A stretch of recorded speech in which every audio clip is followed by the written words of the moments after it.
پہلے تو میں نے مسلمانوں کے اخلاق سنے تھے، اب تو میں نے دیکھ بھی لیے، پر یہ بتا جب 12,000 آیا تھا جان کیوں نہیں چھڑائی؟ تو حضرت چارہ کاٹتے کاٹتے رو پڑے، فرمانے لگے تو نہیں نہ جانتا یہ بیٹیاں سانجی ہوتی ہیں، پتہ نہیں نا؟ میرے رسول پاک نے تو حاتم تائی کی بیٹی کے سر پہ کپڑا رکھ کے کہا تھا بیٹیاں برابر ہوتی ہیں، تو یہ نہیں پتا جب اس کی 6 بیٹیوں کی شادی ہوئی ہے میرے اندر روحانیت کتنی بڑی ہے۔ فرمایا پھر 12,000 آیا ہے تو 2-4 بچیاں پھر گئی ہیں، تو یہ نہیں پتا میں اندر سے راضی کتنا ہوں، میں تیری نوکری کرتا رہوں گا، پتہ نہیں اللہ کتنی بیٹیوں کو بیاہ دے گا۔ اتنا رویا وہ عیسائی کے پیروں میں بیٹھ گیا، کہنے لگا بابا میں نے تیری مخالفت کی ہے پر تیرے قریب آ کے پتہ چلا ہے کہ تو بہت اونچے اخلاق کا مالک ہے، اور اگر تیرا یہ مقام ہے تو تجھے اخلاق سکھانے والے محمد عربی کی شان کتنی ہوگی۔ ظالم کی بولیے جاتے نہیں لوگ جھوٹے گواہ بن کے، وکیل صاحب کو نہیں پتا ہوتا کہ یہ بندہ مجرم ہے جو میرے پاس آیا، کیا مجرموں کے وکیل نہیں ہوتے؟ بولے تو اس کو پتہ نہیں ہوتا وکیل صاحب کو کہ یہ صاحب مجرم ہے، میرے پاس مقدمہ لے کے آئے، اور اگر بے ادبی نہ ہو جائے تو میرا خیال ہے قاضی عدالت کو بھی پتا ہوتا ہے کہ مجرم کون ہے اور مظلوم۔ میرے نبی پاک صلی اللہ علیہ وسلم نے اس قدر زیادہ سختی فرمائی اس مسئلے میں، فرمایا جس کو پتا تھا کہ فلاں آدمی ظالم ہے، ظلم کر رہا، پھر وہ ظالم کا گواہ بنا یا اس نے ظالم کی مدد کی، کتنی کی؟ شارحین لکھتے ہیں چاہے اس نے ایک جملہ بول کے کی، چاہے ایک، سارے بولیے، چاہے ایک غریب کو اس نے ظلم کیا تو کہتے ہیں علاج یہ سی، چاہے ایک جملہ بول کے کی، شارحین اس حدیث کی شرح میں لکھتے ہیں ایک جملہ بول کے چاہے مدد کی، جس بندے نے کسی ظالم کی مدد کی کسی مقدمے میں یا کسی صورت میں اور اسے پتا تھا یہ ظالم ہے، میرے نبی پاک صلی اللہ تعالی علیہ وسلم فرماتے ہیں اگر اس نے مدد کی، ابھی ظالم کی بات نہیں ہو رہی، ظالم کے مددگار کی بات ہو رہی، اگر کسی نے ظالم کی مدد کی تو حضور فرماتے ہیں خدا بھی اس سے بری و ذمہ ہے، رسول بھی اس سے بری و ذمہ ہے۔ سنبھال کے رکھے اپنی نمازیں، قربانیاں، حج، زکوٰۃ سنبھال کے رکھے۔ اگر ظالموں کا مددگار ہے، الیکشن آ لینے دے، آپ کو نظر آ جائے گا کون کون ظالموں کا مددگار ہے، نظر آ جائے گا۔ اپنی جیب سے لوگ پیسے دے کے ظالموں کی مدد کریں گے، ان کے فلیکس چھپوائیں گے، بورڈ لگوائیں گے، جیبوں سے پیسے دے کے۔ ہم نے خود آگ لگائی ہے چمن میں اپنے، بے سبب گردشی ایام کو الزام نہ دو، ہم نے خود نور کا ظلمت سے کیا ہے سودا، کر کے توہین سحر شام کو الزام نہ دو۔ ظالموں کے مددگار میدان میں آ گئے، یہ چھوٹا لفظ نہیں، میرے حبیب پاک صلی اللہ علیہ وسلم نے فرمایا جو ظالم کا مددگار ہے سن لے جو سجن کے ساتھ کچہری جاتا ہے،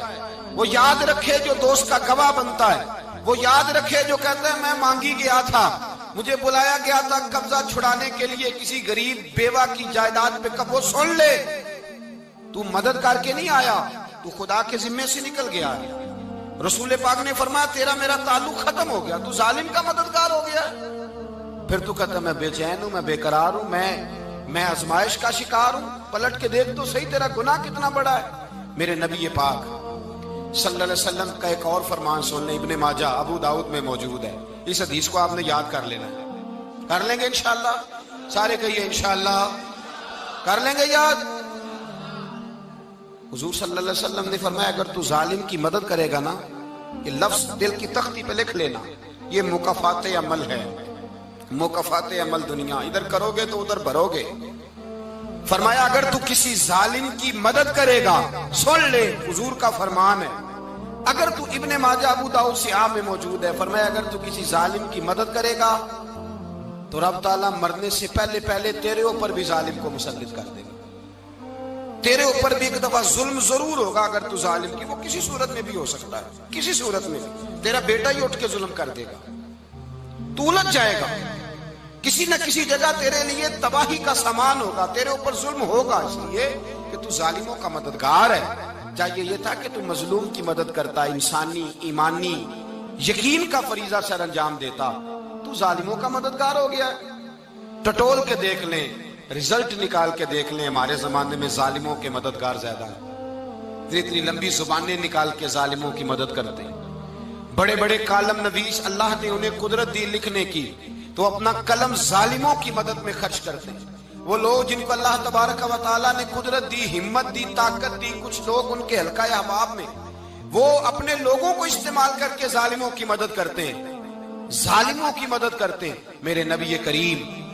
سید عالم نور مجسم صلی اللہ علیہ وسلم نے فرمایا، اگر تو نے ظالم کی مدد کی تو جب تک تو توبہ نہیں کرے گا رب تجھ سے ناراض ہی رہے گا۔ اللہ تجھ سے، او بھائی جس سے رب بھی ناراض ہو گیا،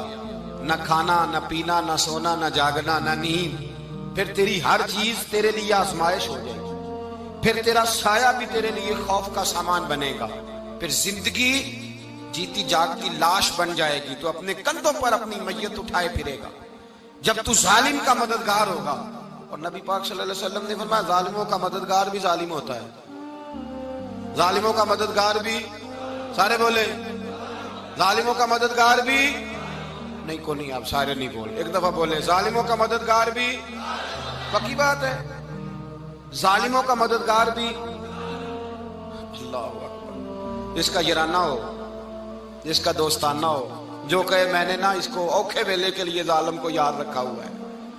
کبھی مشکل میں رکھے نہیں ہوئے لوگوں نے ظالم دوست، کہتے میں نے رکھے ہوئے ہیں، بلکہ ہمارے دیہات میں تو کہتے ہیں میں نے بازو بنائے ہوئے ہیں۔ کس کو بازو بنا لیا؟ ظالم بھی کبھی بازو ہوتا ہے، جو ظلم کی تلوار لیے میدان میں کھڑا ہے۔ قارون، حامان، فرعون، نمرود کا حال نہیں لوگوں نے دیکھا؟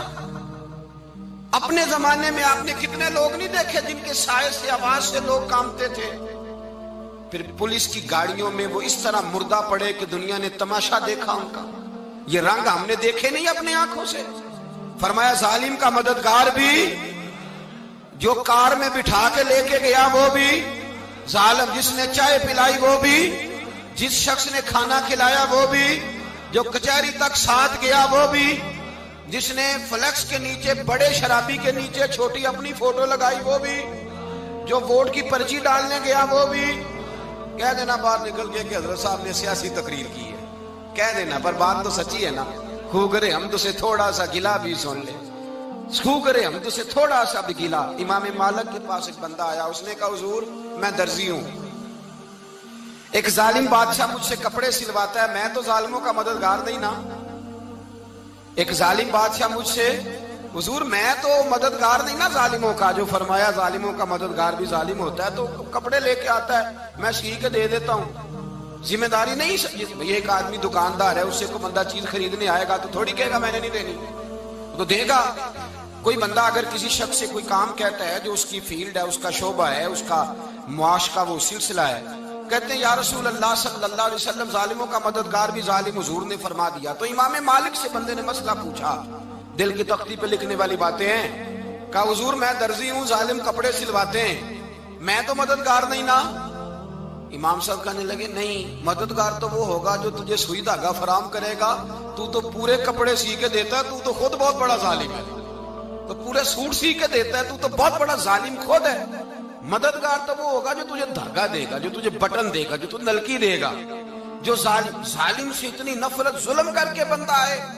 یہاں تو ہمارے زمانے میں ہیرو بن جاتے ہیں لوگ، ظالم ہیرو ہے، لوگ اس سے ڈرتے پھرتے ہیں، گھومتے پھرتے ہیں، اور بہت سارے کم مزاج لوگ اس کے پیچھے ہاتھ باندھ کے پھرتے ہیں۔ ظالموں کی مدد کرنا، ظالموں کے ساتھ رہنا، یہ ظلم ہے، ظلم، یہ زیادتی ہے۔ میرے نبی پاک صلی اللہ تعالی علیہ وآلہ وسلم نے ارشاد فرمایا، یاد رکھو رب فرماتا ہے میں مظلوم کی مدد ضرور کروں گا،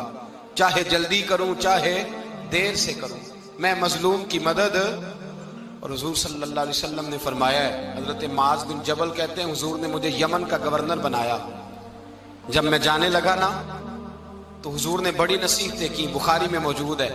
فرماتے ہیں جب میں پلٹنے لگا تو میرے رسول نے فرمایا معاذ ایک منٹ ٹھہر جا، ایک بات میری یاد رکھنا، اس کو نہ بھولنا۔ کہا حضور کیا؟ فرمایا دیکھنا کسی پہ ظلم نہ کر بیٹھنا، کہیں تجھ سے زیادتی نہ ہو جائے۔ محبوبہ پھر حضور نے فرمایا سن میرے معاذ، میں تجھے گورنر بنا رہا ہوں، زیادتی نہ کر بیٹھنا۔ یا رسول اللہ صلی اللہ علیہ وسلم کیا ہوتا ہے؟ تو میرے کریم نے فرمایا جب مظلوم دعا کے لیے ہاتھ اٹھاتا ہے تو عرش کا مالک کہتا ہے فرشتوں پیچھے ہٹ جاؤ، عرش کا مالک کہتا ہے فرشتوں پیچھے ہٹ جاؤ۔